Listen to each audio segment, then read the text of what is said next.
Because Donal, we're gonna start at the beginning of this tale, which was you and I many years ago down in Schull, um, investigating the case of the murder of Sophie Toscan de Plantier. And I remember us standing wondering, should we call up to Ian Bailey, the self-professed chief suspect, and this kind of peculiar character. And we sort of were, we're not very nervous about approaching people usually, but we just we didn't know how he was going to receive us. Well, I don't think anyone would accuse us of being of a nervous disposition. It's No. merely part of our spit and sawdust of our trade to talk to strangers and build relationships quickly. But he was out there, and there seemed to be some kind of dry stone walling going on. Yeah. Rather than us, while we were cogitating over the nerves of a potential killer, and certainly a very violent man, as we know from his assaults, and I always want to get this in, his assaults on his partner, Jules Thomas. We were nervous. And although he was a journalist, he was known to, put his elbows out sometimes. But he invited us in, and which was a surprise and very disarming.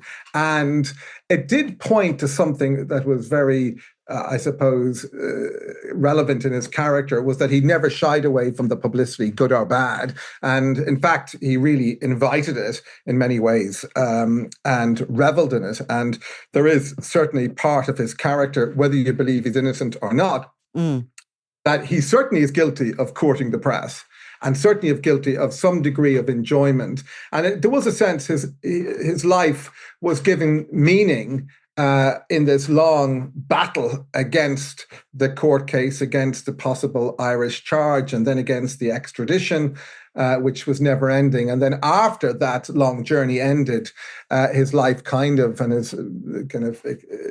downhill. There were other reasons as well, but certainly we were there at the start, and a lot of what we did was the basis of the documentary series I did with Jim Sheridan. I brought Jim on board, called Murder at the Cottage. And in part, that now is used as the bedrock for recreation, a new feature drama iteration by Jim, which just aired in a film festival in Tribeca in New York. Brilliant. I mean, after that job we did, I probably hit the road back to Dublin and left Ian Bailey and that story, in my dust. You didn't. You really had to spend a lot of time over those preceding years with Ian Bailey. And I really want to talk to you about him now. He's passed away, and the reason we have you on is because you recently attended a ceremony in relation to that, his funeral as such. But he was an uncomfortable character to be in company with, full of ego. Obviously something I would have thought, just there was a little quirk there, apart from the suspicion of horrific murder. You're just talking about sitting having a cup of coffee with this guy or whatever.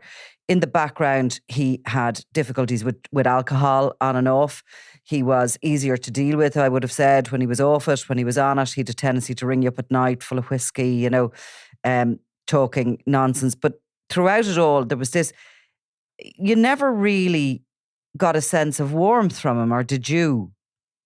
Well, I did. There were times when it broke through. You're absolutely right. He was.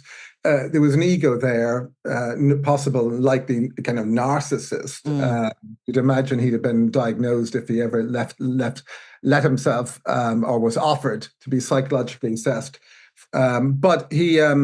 There were moments, and you wanted to know whether they were fake or not. I kind of broke through with him when, at the time, I was doing a lot of teaching and academic stuff, and he was just finishing and had finished a law degree and then a law master's degree, and he clearly was super bright. I was dealing with students and working on a master's criminology, and I knew his work was of a high standard. And here was somebody in his mid-50s who was doing, or early 50s, finishing a master's, and ended up getting first-class honours in Cork University with a very taut and tight dissertation about the policing the Gardaí, the policing themselves, the classic thing.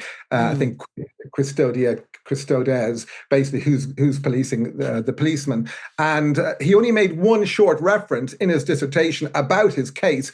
And in that, I got a warmth, and he was, I know he felt comfortable ground there, but it was sideways. moments, he did say to me, our birthdays were very close together, and he always called me very close to the birthday. And there was a sense where he felt a bond with me. I always, and I said in the piece, I always was very straight with him, that I didn't see the evidence that he had committed the murder. And I would never populate that space where people do about gossip. What do you think? And conjecture. Donal, who do you think? But honestly, Donal, do you think he did it? And I refuse all the time, because if you're doing a program on it, I mean, I was really very careful, because the evidence is so circumspect. Much of the evidence places him at the scene. He places himself at the scene. The whole issue with the Gardaí. It's such a difficult area. So occasionally there were glimpses of warmth. When we talked about, and I visited his up in Cheltenham and met his old journalistic colleagues, they spoke of a bright and energetic, smart guy who did show warmth, who had fallen in love, who had married, and something then happened. He was a really successful journalist, and I always felt aggrieved on his behalf and annoyed at the Gardaí, because they placed him as a suspect very early on. One, because he lived close by and had a history of domestic violence against women, accepted that. He was 6'4", the tallest guy at the crime scene, but they felt he should never have been at the crime scene. And yet he was there as a stringer, but he was more experienced. And I would say this: I've seen the work he's done. I've seen the credentials, the letters of recommendation from ITN, from the BBC, from the Sunday Times.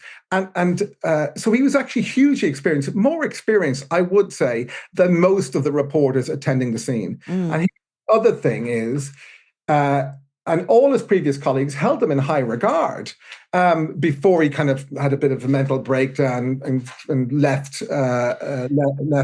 England. So his mental breakdown involved him sort of rattling up to Schull, a lady called Jules Thomas falling head over heels in love with him, and inviting her into his home, her home rather, where he showed so much skill set with his hands, with what he was able to do. He was very talented with the garden, with building things, with fixing things, wasn't he? And the home was absolutely beautiful. She, in her own right, was a fabulous artist, and they lived together. He wrote poetry. He was seen as this sort of odd bod blow-in, and obviously this murder happened. He rattles down, starts reporting on it, and very quickly it becomes apparent that he's one of the individuals that the cops are looking at as being possibly involved. You say you didn't fill those gaps with supposition, but he did. He was always filling in gaps. He was always coming up with theories about the murder, around the murder. I recall when we were down, and I think he came up to the house with us, if I'm not wrong, or certainly, did he come up to the house with us? Up to maybe not, but I remember then we were talking at the gate, and he had come up with this theory that Sophie Toscan de Plantier had been killed by some sort of a wild horse, some sort of a Mustang type creature that was going around running at night, tried to jump over the gate, and instead... I know that there was an online story about that, and he certainly told us about it. He always said, and I don't think it was too unfair of him to do so, and I think there are certain inquiries, though not by the Gardaí now, looking at closer to home, saying, who was going to benefit, and they felt that the lines of inquiry which would have emanated from France were not done properly. The French government and the connections with Daniel Toscan de Plantier, who was a very powerful cultural figure in France and access to the top seat of government, locked down all inquisition. The first person, when someone's killed a partner, you go to the husband. The husband was not allowed to be interviewed in France, eventually came over to be interviewed. But the reality was, very quickly, Ian was placed as the number one suspect, nearly to the exclusion of all others. The Gardaí will say not. But even when they were doing the crime call reenaction, the Gardaí on the day were talking to the crime call team and inviting them to engage Bailey in conversation to seek something incriminating. Now, that was very casual back then. Today, you'd be seen as an extraordinary breach in protocol, effectively deputizing other reporters to go and do work on their behalf. And I would say this, there was always the concern that this was over the Christmas period. It's a difficult time to investigate.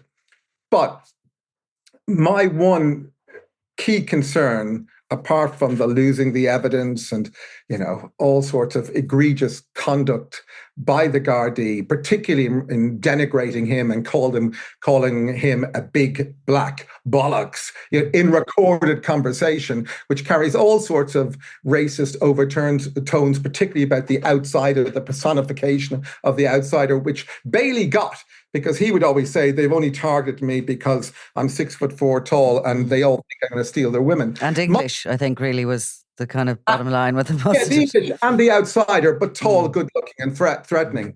This is his side. But the reality was, this was a brutal, violent, intimate attack. There would have been DNA if it was Ian, and it may still be Ian, then his DNA would have been everywhere. He would have been drunk all over the place, sprawling, and everywhere. Now, even accepting for the poor standards of collection and protection of exhibits, is that complicates the DNA profiles. It makes it, every crime scene is contaminated. So that's a misnomer. Oh, the crime scene is contaminated. No, it's more contaminated. Everyone is. But his DNA would have been there, would have been on Sophie's. His DNA was never there. There was no DNA. There was stranger DNA found, which they haven't identified, and they've tested 3 times. And I'm sure there's every possibility if they retested it again, they wouldn't survive a conviction, but it might find some answers because the exhibits have been opened. And when the French police came over in 2017 to investigate, they were handling the exhibits with their own hands in open bags provided by the Gardaí. So his DNA was never there. And he volunteered his DNA in the first instance when he never had to. Now, against that, the Italian student who was at the house claims that he had bleached a coat, was being bleached coat in his bathtub in the days afterwards. So, but in terms of the DNA, and we know there was a case of a 60-year-old crime in the UK just this week, which was solved. Yeah.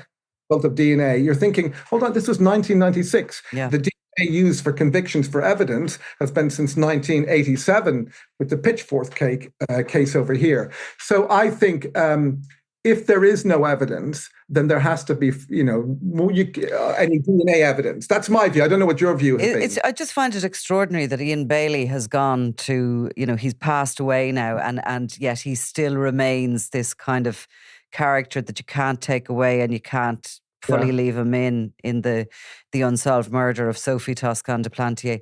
That became his life, that position where he couldn't be completely ruled out and he couldn't be completely ruled in. So he was in this limbo, but he almost enjoyed that limbo because, I agree. He had this sense of, I don't know, your kids' mind use this phrase constantly, FOMO, that you're afraid you're going to miss something. And he was a little bit like that with media. If there was any interest in the Sophie case, he might have said, oh, I'm not available for interview. But if you turned on your heel and walked away, he'd be straight after you, wouldn't he? Because he didn't really want to not be either. He always wanted to be there in the thick of it. And it became his full identity.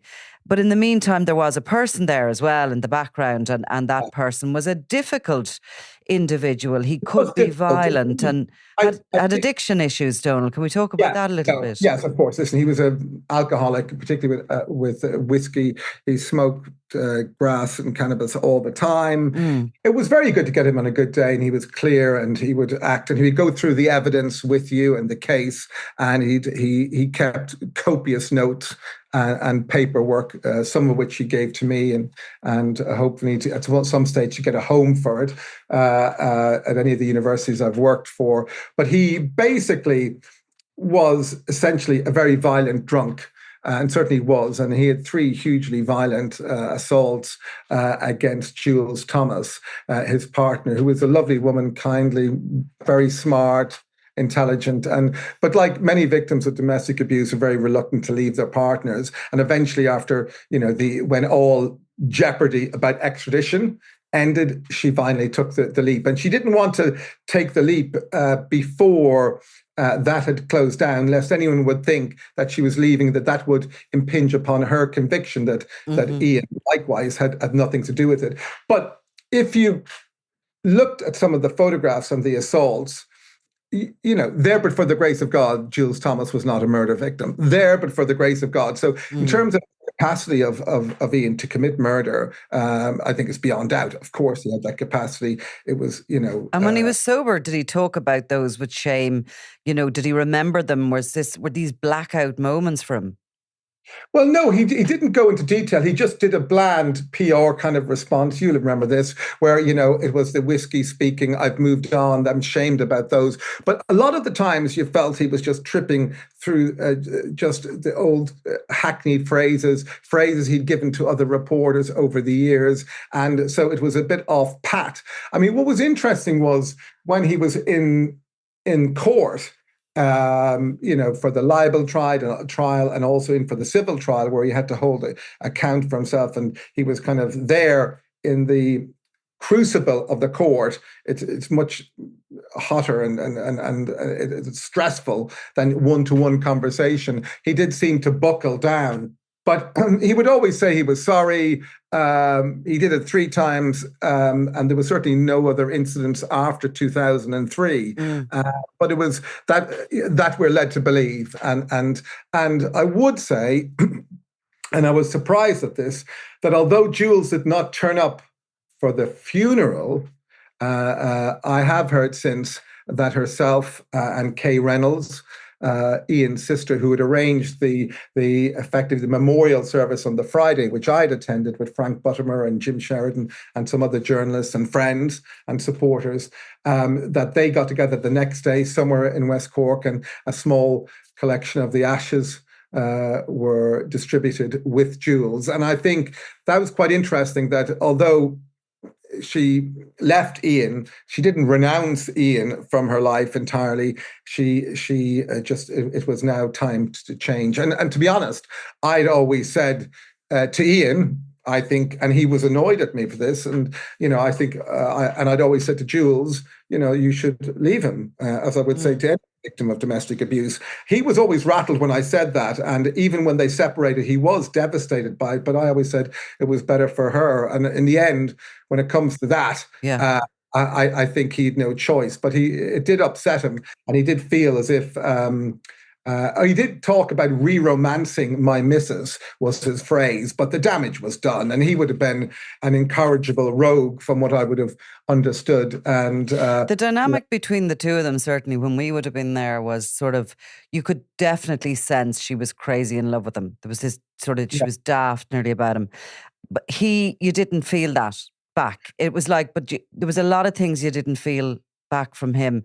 An old-fashioned relationship, and they struck into old-fashioned dynamics where he was the man. I mean, for somebody who was a very talented, hugely talented artist and painter, and I loved one of her works, and I have one of her works at home, but she just tripped into that old-fashioned kind of patriarchal dynamics. And I'm sure the violence played a part. I'm sure the fact that she was, I think, about maybe 8 years older, 10 years older, that may have played a part. But in the end, it was love that caught her out. And when, it's often what is the undoing for very unhealthy relationships. What it was a wholly unhealthy relationship. He was quite bullying to her, and he was quite ordering up dinner, and it was, and she held her own, and without breaking too much confidence. I mean, I don't want to denigrate somebody who's been a victim of domestic abuse and extreme domestic abuse, but in the end, I think she turned up and she said goodbye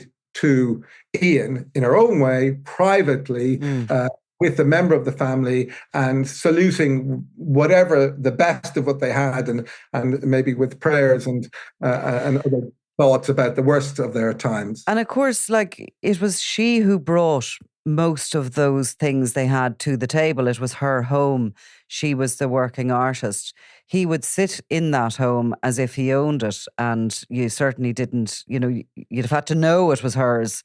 I think there was a certain arrogance to him in a way, and there was a little bit of I always got the sense from him that he had learned how to behave through watching others, and there was some shallowness there, and maybe that is some sort of narcissism, as you said earlier, Or or psychopathy, yeah. I mean, I get that, and I think, but towards the end, before the French trial, he was exiled really into the shed, into a kind of club room he had, and in some cases he was sleeping there and drink there. So he was kind of exiled. So there was a 2 or 3 year exile, and even more up to 2022. So from 2018, 2019, before the French trial, the writing was on the wall, and it was quite clear that she had, they were no longer sharing a bedroom. He was sleeping outside. He had remanufactured this shed cum garage into a kind of little clubhouse, and he would drink whiskey, he would smoke spliff, and he would, listen to music and make late night phone calls to you and to me and to everybody. And it was. And I think so. To give her credit, she held fast, and she knew that was his most vulnerable. In her compassionate view, she could have kicked him out at any stage, but she managed his exit out, and eventually said the time is to go, and eventually they did go. So I had a much more working relationship with him. I'd hear from him here, there, now and then, but you obviously would have spent a hell of a lot more time with him. So what I wanted to ask you was, you couldn't have only conversed about the Sophie case. You must have fallen into some personal conversation at some stage. Did he ever want to know about you? Did he ever want to know anything about you? Had he any interest in you, or was it all about him? No, I will say he would always be courteous, and I've seen this with a number of characters. How are you doing? What's it going? To be a little bit of that. Inevitably, you would steer clear because you'd be most interested in what he had to do. Mm-hmm. We in our team, and one of our team was basically spent 6 months on the ground with him, filming a lot of those moments, trapping down every couple of weeks. I was down there every couple of weeks. So yeah, he was interested. But inevitably the conversation from my behalf and his behalf would go to, the story, what was happening. And particularly, we had been on the first on the ground in 2013. And of course, I'd been trying to promote the show to BBC, to others, Netflix from 2015 onwards. Nothing was really happening. We knew inevitably there would be a French trial, and that gives you a peg to sell a show. And suddenly there was he being romanced by Netflix and by us at the BBC, by Jim Sheridan and us at Sky. So he reveled at that stage in having, two of the world's leading broadcasters, desperately trying to get exclusivity for his story. We and I got exclusivity very early on, and also got that of the family. The family then signed up with Netflix, and I would say in a kind of faux kind of row with us, moved away from us. But that didn't really make much difference because everybody really wanted to know about the murder suspect. And we obviously had a lot of cooperation from the family, who were rightfully traumatized and will never move from the belief that Ian, and I'm not going to re-traumatize them, but they campaigned to get witnesses over for the French trial. And about the French trial, it was a complete farce. I mean, I'm not no jurist or expert in Napoleonic law, but a murder trial over a bank holiday in 3.5 days, with statements taken as read from people who were dead. Mm-hmm. And then an opportunity for showboating. It was extraordinary. So we know that the French, by any standard, the French trial was a farce. So then we come down to today, the Garda cold case investigation, which is nothing short. I mean, it's extraordinary. I just got a call the other day after the article went out from the cold case team, and I just said to them, they asked me to give a statement. What am I going to give a statement to you about? What? Like? Well, that was my question. Just give a statement. I said, about what? I said, I can tell you how badly I think the investigation is. I can tell you this. But I told you all of that the other, a year and a half ago when you first phoned, and you mistook me for Donald MacIntyre, a Middle Eastern expert with the Independent newspaper, and you started asking the names of one or two journalists who were dead, and then asked in a written text message they asked specifically, we're having, and I quoted this in the article, we're trying to get through to get the direct numbers for ITN Newsroom and ITN and The Guardian. And I'm thinking, this is our, high-end, blue ribbon, top of the drawer, FBI Quantico trained cold case team. And I'm thinking, you can't get the basics right. It's just a shambles. And then I know they pulled Jim in for questioning about some emailing, some texts that he'd had with Ian, and I'm sure plenty of our texts with Ian are now in the hands of the Gardaí. But I have no idea why they're seemingly pursuing it. But I think any legitimate pursuit of what happened would have to reflect on the failures of the Gardaí in order, from top to bottom. It's just layers and layers there, isn't there, in that case? I mean, there are, I will say, we have come across and worked with some excellent cold case Gardaí, eminently, and they really impress you with we're starting from the beginning and no stone it would be left unturned. But in this case, the only stone they want to look at is Ian, and it's just very, very tiresome. And I when he phoned me, as I say, he couldn't even tell me what he wanted a statement about. I just thought, man, we're in, this is a very. So if anybody is hoping to get some eureka moment from it, it's not going to come from the Gardaí. Although I will say Jim Sheridan is doing a lot of work, other journalists doing a lot of work on it, but I wouldn't be expecting anything significant from the Gardaí. I think people who are unfortunate have alcohol difficulties, and in particular in the last few years of his life, I mean, really the alcohol got a grip on him. Usually when that occurs, people start to move away, and they can often be left as very lonely characters because people have understandably been sort of blown out and for various ways through looking for money or just they get sick of it. He became a very lonely character. Was he still in touch with you up to the... No, all the way. In fact, he did. In fact, he called me earlier that... as we were revving up to our mutual birthdays, his was on the 27th, mine was on the 25th of January, and I think he passed on the 22nd. But absolutely, and happy Christmas and all that. He was in a small Bantry flat, and our team from Murder at the Cottage and Jim Sheridan and our team were still in contact with him, and we're still visiting him and dropping him down, and visited him when he was in hospital in the first instance. And, effectively his heart was so badly damaged by years of drinking and drugs. Although he was a very active man, walk everywhere, and but he they couldn't really do any significant operation until he had recovered and gave up the alcohol. And while he had promised, and others close to him, that he'd given up drink, he had given up for some while, and then he'd go back onto it. And who was left apart from you guys? Who was left that he was still in touch with? Well, I think there were some other journalists who were doing it. I mean, what was notable about the memorial service was that it was Frank Buttimer and a couple of other journalists who'd remained in contact with him.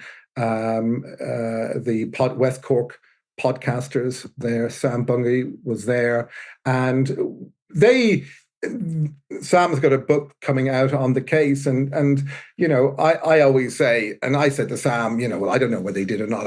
My issue about the DNA, that's my primary concern, because there should have been, and he feels much strongly about the fact that not just that there wasn't evidence enough to convict or even charge Bailey, which is my position, but he feels strongly that he definitely didn't do it and that he was badly wronged. But I think his friends inevitably ended up being part of his legal team and old legal team, current legal team, and the journalists who covered the case. Yeah, so there were no friends. Were there ever friends? Oh, did he have that personality that he was able to create, to make and to keep friends? Well, I think you're right in the fact there was nobody would have been flown over from England apart from his family and his sister, who was a very, noble, character. Must have been very difficult for her, and she held herself with fantastic dignity, and she had her children and there were, I think, grandchildren around, and so there were one or two people, and you just felt that, but their association was inevitably related to the case. People who would have seen their own traumas with the Gardaí, their own issues and he reflected that in some of the Calvary journey that Ian had to undergo. But yeah, I think in essence, but when you go through a case like this, like there were none of his college friends, none of his lecturers, but you inevitably make close friends with your legal team. You're in bed with them like 2 or 3 hours a day. At the height of it, you're living, in their pocket for, I think the High Court case was 9 weeks, and so I don't think it speaks too much to his character that in the end it was journalists and lawyers who were around there, because that's most of his life was in the glare. I get it that he did not have a group of friends from childhood who were going to follow him around. And I think that's because, as you rightfully kind of are pointing out, that he was a narcissist. Certainly would have had, he would likely psychopathic tendencies. Certainly a sociopath. There was this obsession, which I used to find was that I think he thought he was a fantastic poet. Some poets said, oh, he was a good poet, but too lazy. There was a kind of, I wondered whether there's a prejudice in me that he tried to put on a faux Blarney, Chuck your will to, couldn't have thought to, in this kind of vague Gail Gore, and Bloss, and it would always irritate me terribly. And I don't know whether that was from my point of view, because I think, what are you doing here? He's certainly entitled to try and build bridges to our culture, but I kind of resented it because he was it was so affected, so affectation, as you rightly say. He was like he was living someone else's life, reaching out and trying to build bonds all the time. But in his childhood, appeared to be a very good brother, kindly son, and certainly had enough chutzpah about him to put together a reasonably good business in the craft of journalism. So that's intriguing, and it's what you say. He seemed to have had a moment in his life when everything changed, and the kind of the Ian Bailey that grew up, became a teenager, and became a man wasn't the Ian Bailey that we discover in Ireland. Well, he basically was a super bright 15, 16-year-old, and had a chance to go into university, and he was in grammar school, did very well, rugby player, sporting, kind of, he had it all, and just chose to go. He always wanted to be a journalist, always wanted to work on the desk. And then back in the 1970s and 80s, the journalists were usually the sons and daughters of printers, and then it started after journalism brought down the president and Watergate. Then we ran courses, and people from all sorts of different classes, particularly middle class and upper class, went into journalism. He sorted out the apprentice route, went for a local newspaper, news agency, doing court reports, investigations, and what a training ground for him. It was exceptional. So when I say he volunteered his DNA, he would have covered many cases involving DNA from 87 to 94, probably 93. He had a couple of years, because that was his job, and seen it. So he understood the impact of and the science of it then far better than any of the officers who were probably taking the DNA. Absolutely convinced that the Gardaí, and people accuse them of corruption and all sorts of thing and incompetence. But, if they were corrupt, they would have placed his DNA on the scene. They were utterly convinced that Ian did it, and they were utterly convinced that DNA would trap him in the conviction. And it didn't. And I think people's response to my challenge on the DNA evidence, they say, well, there were issues with the collection and the exhibits and all of this. I said, well, you can't make Ian culpable for murder because the Gardaí were incompetent with the DNA evidence and the exhibits. The bottom line is, that's exculpatory. It means it's to his credit there's no DNA in the ground. So as I say, it's messy. But he knew about the DNA, and he had a marriage over there, married into a very wealthy family, and the marriage fell apart. And in difficult circumstances, he found magic mushrooms. He found kind of druids and this spirituality. And eventually, he kind of walked away from a fortune and from a big house. And they literally, they're set for life. And eventually I think, too much drugs or a breakdown. We don't kind of know what it was. And he found himself over in Cork, worked in a fish factory in Schull, and was in a small little shebeen of a kind of place he was residing in before he met Jules. And Jules rescued him and saved him. And the interesting thing about Jules and that interaction was that she was impressed by his theatricality. And I always feel that, when we were growing up and foreigners would come over and the French students would come over and there'd be this dorky student and these French girls would go over and say, well, and we feel that they wouldn't quite understand the social dynamics or the language. You're thinking, he's a weirdo. Why are you going there? And I think with Ian, for foreigners, they never quite understood how out of place Ian was in England. So she was, Jules never really understood how out of place Ian was.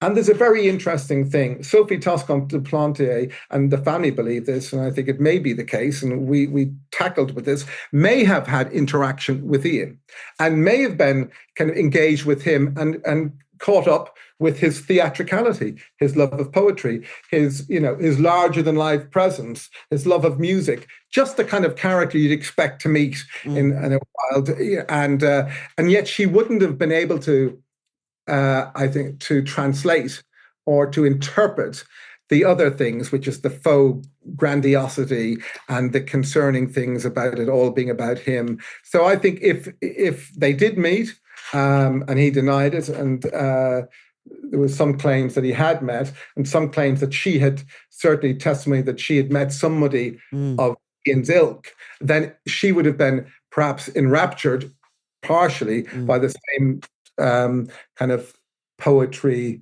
West Coast wildness, wild character. Yeah. Locals would not have been taken in by Ian Bailey, but you had the sense that foreigners could easily have been. Exactly, for sure.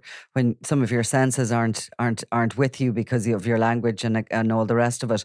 Yeah. You're obviously glad that you did make it to the funeral and that you stood there and sort of, I suppose, just paid your respects.